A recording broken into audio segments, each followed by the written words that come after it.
Next at 10, tonight's In Depth on the number of younger people being diagnosed with Parkinson's.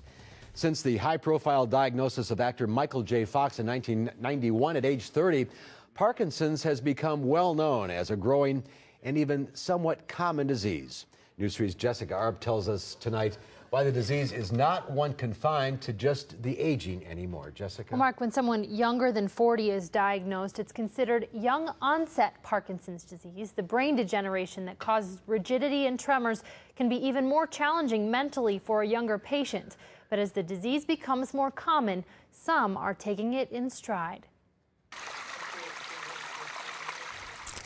I do projects slowly. I don't have to do them all at one time. Slowly but surely, Bob Nassett landscapes his Token Creek home, a labor of love filled with frustrations.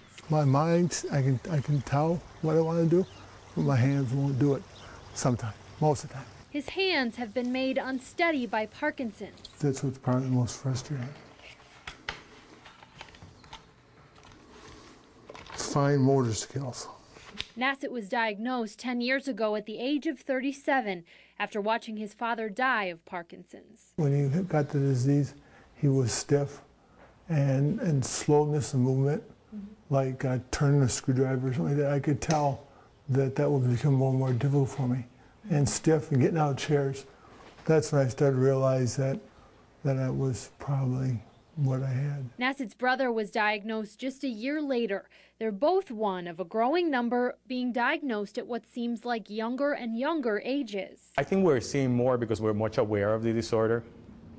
In the old days, we started attributing that we were getting older, so it's okay to have a little bit problem with balance.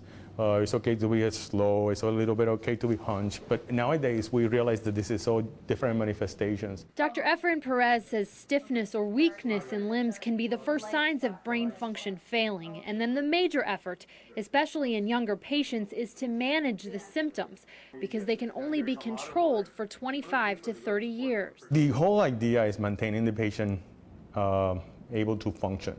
So the whole treatment is, there's no cure for Parkinson's disease. So you basically treat the symptoms. Nassett has been dealing with symptoms now for 10 years. The medications I'm on now today, I feel like I got better control. And with my exercise program and my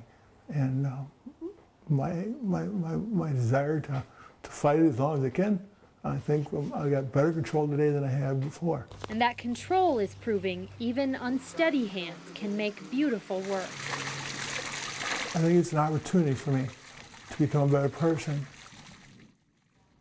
The treatment of symptoms of Parkinson's now can include a number of different medications that can control those symptoms. Side effects do come with some of them and can affect each patient differently. Dr. Perez also says that exercise is proving to help drastically with movement. Nassett is actually in a study at the UW dealing with exercise. So there is no cure. There is not a known cause for Parkinson's. How widespread is it? Well, about 60,000 new cases of Parkinson's will be diagnosed by doctors this year. Most will be in people over age 60, the young onset affecting those between 21 and 40 years old. Roughly 20% of those diagnosed are under age 50, and half of those folks that got the diagnosis got it before age 40.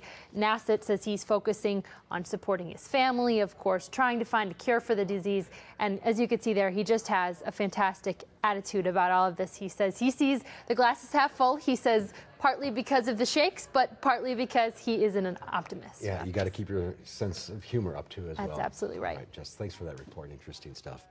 And that concludes tonight's In-Depth report. Find more information, including links to helpful websites on channel3000.com.